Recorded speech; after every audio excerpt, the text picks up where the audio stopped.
If I could go back to the first few months of motherhood, trying to build a business, a routine, and still feeling like myself, knowing everything that I know about balance and burnout, there are 5 things that I would do differently to protect my peace and still chase my goals. In this video, I'm going to be sharing exactly what's been working for me, including one mindset mistake that I believe most moms make that have kept me overwhelmed and burnt out for months. Hi everyone, so if you're new here, my name is Jean or Saru. I'm a first-time mom to a 9-month-old baby called Anaya, and I am a stay-at-home mom and also the founder of Sane, which is a community built for first-time moms that is currently building an app to help with the mental load that first-time moms and generally all moms experience. So let's get straight into this video. Number 1, which is your energy-based planning, which is honestly one of my best tips.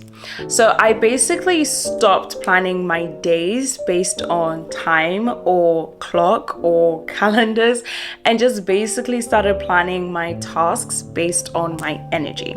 So there are some mornings where I wake up and I'm super energized and I'm super creative and I'm super ready to go, and then there's some days where I just cannot tackle the world right now and I'm running on hours of sleep and I just need coffee and I just need to rest. And so instead of forcing productivity on those particular days, I would generally ask myself, how much energy do I have and what is it that I can actually do without feeling like I'm doing nothing. And so if I'm in low energy, for example, I'll do things that fill me up. So for example, I'll go for the walk, I'll do all of the slower admin or the things that don't really require a lot of mental brain work, and I'll do a lot of brainstorming and planning. And if I'm in high energy, that's when I do the recording, I do the strategies, I do all of the deep work, I do all of the content work, and that's essentially how I plan out my days. I first ask myself, am I in high energy or am I in low energy? Because as we know, motherhood isn't consistent, so our schedules should not be either. And then the second tip that I have is the brain dump. So one of my favorite things to do each morning is to sit down, write a list of things that I have planned for the day, and I identify for each different category for my life. So whether that's my home, whether that is my business, or whether that is Anaya, and I just basically write down everything. And then instead of trying to do all of those things in one day, I just basically circle the one thing that makes me feel the most accomplished for that day, based again on my energy levels. And then there's some days where, that one thing is just essentially just sending one email. And then there are other days where it's literally like, I just need to wash my hair and that's it. And there are other days where I'm like, I need to create 5 different topics of content, and that is what I need to do. But at the end of the day, it's freeing to realize that doing that one thing well beats doing 10 things half-heartedly. And then the third tip that I have is movement. When I tell you guys, freshly postpartum, all I did was walk. I walked everywhere. I still walk everywhere. I go everywhere with the buggy. It's just me and my baby and we walk everywhere. And it just sounds so cliche, but moving your body generally changes your mood. When I don't feel like doing anything, sometimes freshly in the mornings, I just get the pram out and we walk outside and we get them fresh air. By the time we come back, I feel like I'm ready to tackle the world. And so sometimes it's just all about stretching, opening your mind, and being able to be in a new space. It's not about bouncing back. It's essentially being able to come back to yourself physically and mentally. And then the fourth tip that I have is your micro boundaries, because at the end of the day, motherhood is always going to try and take everything out of you.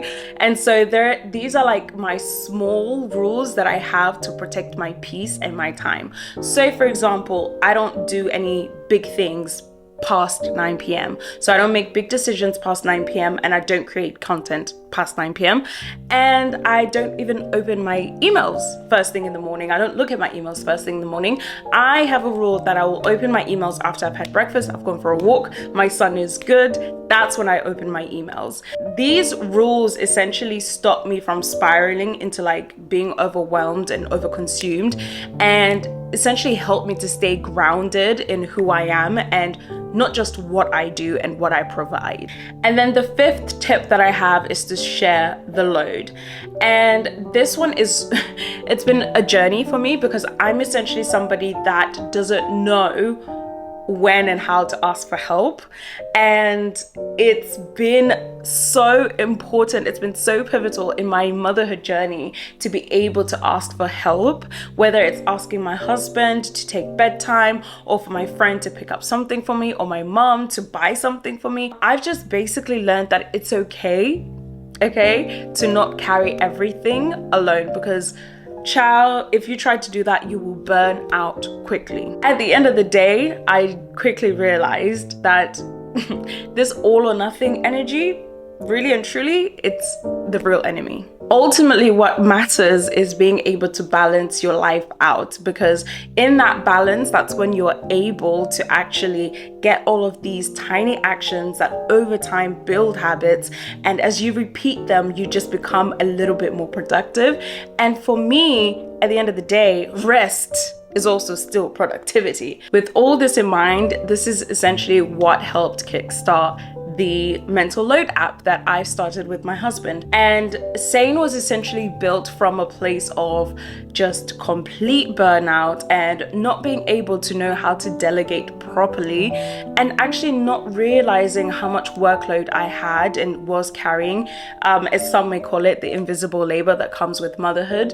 All of those things I was not able to capture in any notes app, in any productivity app. That just didn't work for me. Just to give you a little bit of an insight of what the Sane app can do. Within the Sane app, you are essentially able to brain dump your thoughts, and then it would automatically categorize them into tasks for you.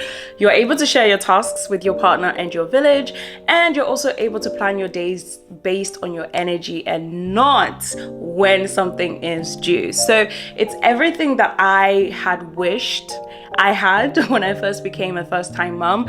I wished for something that completely understood how my mom brain was working, something that wasn't essentially a to-do list, because I was tired of it all. And so, yeah, guys, if you're in the similar space as me and you want to learn more about Sane, do click the link in the bio. We are still in our testing phase. If you are interested, you can join the waitlist and learn more. At the end of the day, you don't have to choose between being a good mom or being ambitious or being productive.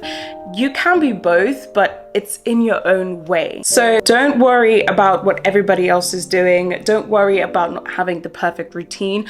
Just build something that works for you and your lifestyle, because that's essentially what's happened with me. And I hope you really take on these tips, and I hope that these tips were helpful for you. I do create motherhood content. I do try to vlog and show up here on YouTube every single day. So I hope that you subscribe, and I hope that I see you guys soon. Bye.